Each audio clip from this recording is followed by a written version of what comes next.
The perfectionist, the last out of 5 selves. Together, they're creating the decision-making system of the ego, and the more aware your ego is, the more aware you make your decision, the more you make decision in an authentic way, according to voice dialogue. I'm going to talk about the perfectionist, the self that wants to do everything perfect. And to be clear again, I'm not a teacher on voice dialogue. I'm just a woman who wants to improve her way of living, her way of letting her company grow. And voice dialogue for me, in the past 5 to 6 weeks, I've discovered it really seems to work out for me. So that's why I'm sharing, not to make you move to voice dialogue yourself, but to show that we all have our things, and sometimes it can feel alone. We believe we're the only ones. And that's what I thought, let's say 3 weeks ago, when I was still in a really down kind of black period. And I'm out. If it's possible for someone to be there, to be somewhere, but I'm not there yet, and it doesn't have to be. I'm truly happy with the way it helps me, it supports me, and especially because I have some big, huge dreams to go and chase, and this really helps me. Helps me with those dreams in a joyful way, because that is an important, it's very important for me, especially after 2 months of not so much joy. Yeah. Okay. I find these teachings in a book of Hal Stone. It's called Embracing Ourselves.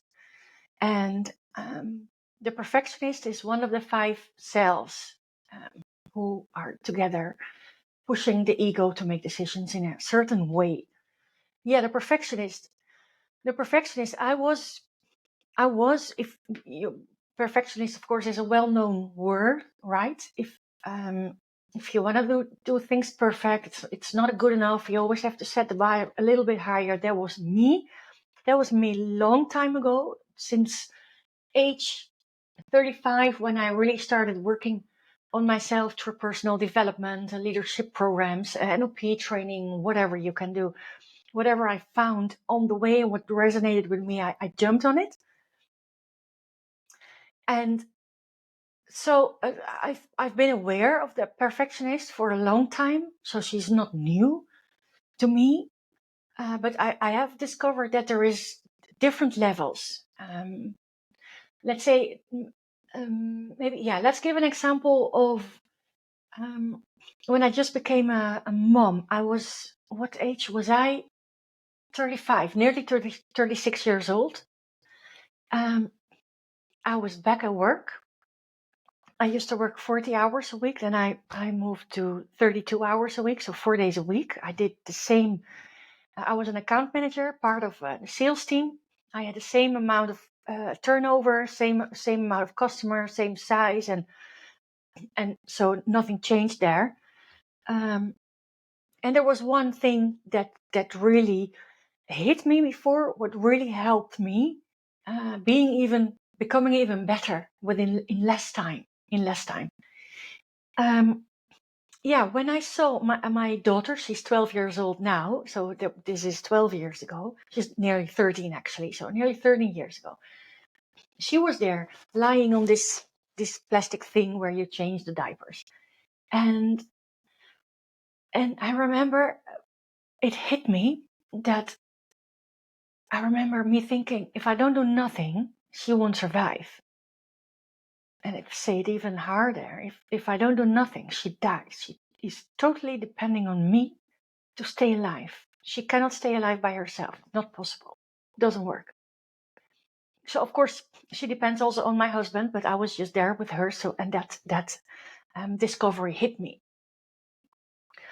and I was still on maternity leave, so I wasn't at work, back at work yet. But I remember being back at work. I was like, yeah, I'm responsible for someone's life now. And I was already a long time, my husband and I were already a long time together, living together also. We married a long time ago. But we were never responsible for each other. He's not responsible for me, and the opposite. I'm not responsible for him. I'm just, my main responsibility is me. And so me discovering that I was responsible for an actual life, that made my work, and sorry for me saying it, but that made my work a lot less important than I always thought it was. So I was like, hey, I'm responsible for a life. Who cares about an offer 4 or 5 or maybe 2 pages? Who cares about being so precise in preparing meetings? Who cares about? And there were so many who cares. I was still very good, right, in my job, but there were so many who cares that me, the perfectionist, the bar was set a lot lower. Not the bar wasn't set lower, but the way I jumped my bar, that changed. That changed. In a matter of fact, I think because of this, because I was able to um, divide important things from unimportant things. And before me being a perfectionist, everything was important, but not everything is important. And probably there is a lot more possible at that time. But anyway, that's what happened to me. And within a few months, I first got the question, do you want to take over our biggest customer? Second question was, do you want to manage the sales team?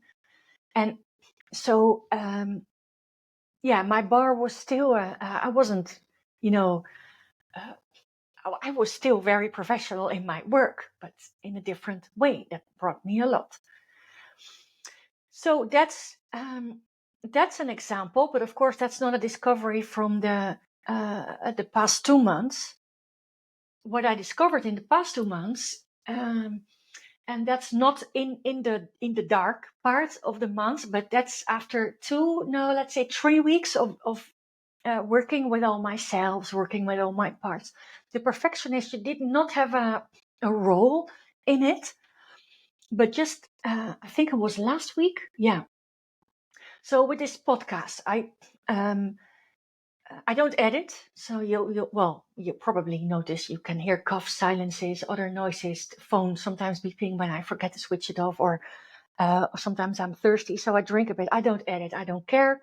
It is what it is. If you don't like it, don't listen. And it's also to show that you don't need to be a perfectionist to make an impact. So, yeah, okay. So my podcast was like, I have this old thing set up, right? Somebody did it for me with a nice picture and logo. If you watch it actually on YouTube, so the picture, the little bob and the circle, and my logo, company logo. And what I would do, I would always find a small 10-15 seconds introduction. I would cut it and stick it in front of the podcast. And last week I was like, I am quite busy right now, because I'm still, of course, managing Holland, and for podcast editing, I had somebody doing it, but it costed me. That was the Dutch one, so I did not have a possibility to look around, because it is very handy that you speak the language of the podcast. But so I quit with that company. But there is basically not a lot of work. If I would hire somebody because I can't handle the work anymore, I would pick something else, because this is, yeah, it's not a lot of work. But editing a little piece, then put it in front, and then put it all together, and then of course you have the work of putting it on YouTube, on Spotify, and from Spotify it goes to different platforms. Then of course post about it on LinkedIn. I'm active. So altogether it is quite some work, and I was getting a little bit I always get a little bit annoyed, and then it's for me that's a signal that I should rethink. And I was like, why? Why am I doing this little bit in front? Why? Because I always did it, or this podcast guy did it for me, and I just took over. But at the beginning, I always say what this podcast episode is about. I don't do an intro anymore. It's all, if you can read the information in either my YouTube account or my Spotify or Apple Podcasts, wherever you listen. Why? Why do I need to spend an extra 10 minutes? And an extra 10 minutes is like 40 minutes because I do 4 podcasts a week. Why do I do that? Why? And I couldn't find an answer, so I quit. So even though perfectionist wise, I thought I've done already a lot. Apparently, it could go more easy. And yeah, so that's a funny way, but I know. Beside my recent journey, I know that being perfectionist, it can really hold you back. But a perfectionist on itself, I never had that chat with myself. But the perfectionist by itself, it's never. I think the intention is never from the perfectionist. I think it's always driven from something else. For example, the pleaser. It has to be good. It's for others, so it has to be good. Or the inner critic, because being a perfectionist is a fantastic way to procrastinate whatever you have there to procrastinate, right? To pursue your dreams.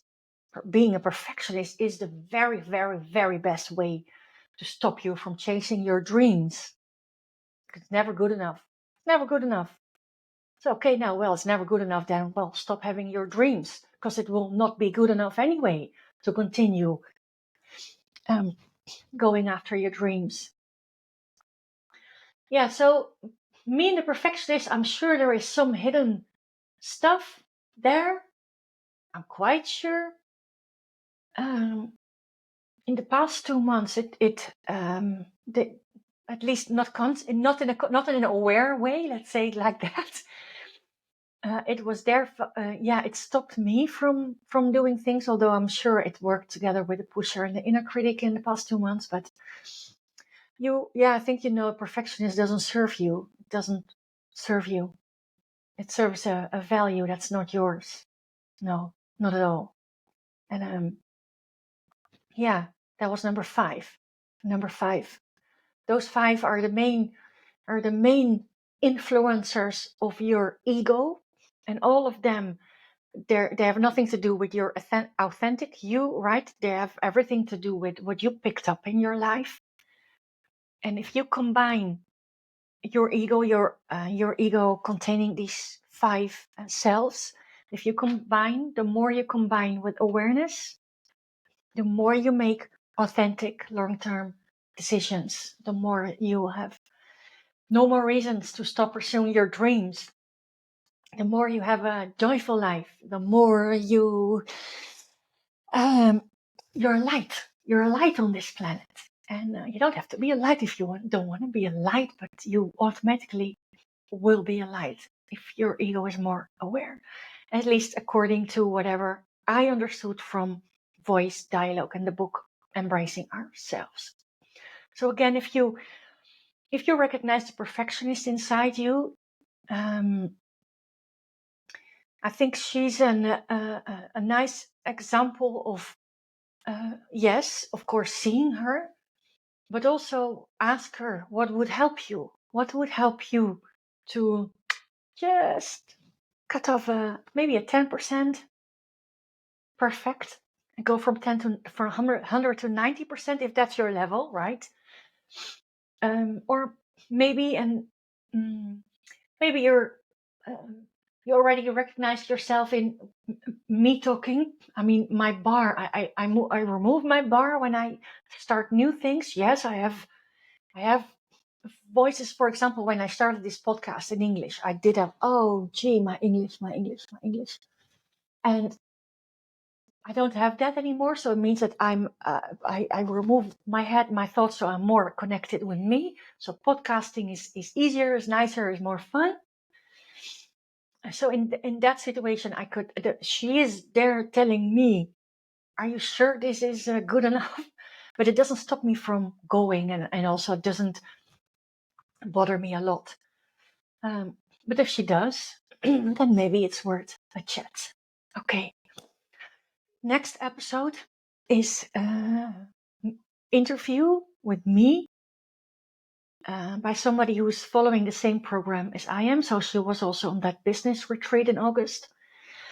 And so she noticed when I shared my desires and what happened after, how my cells were trying to keep me away from going for those desires. Yeah, so there will be a totally different podcast, and hopefully all with the intention that you're not alone, and that even your biggest criticasters, it's possible to calm them down, to make it more easy, more effortless for you. Thank you very much for listening, and please let me know what you took away from this podcast episode. Thank you.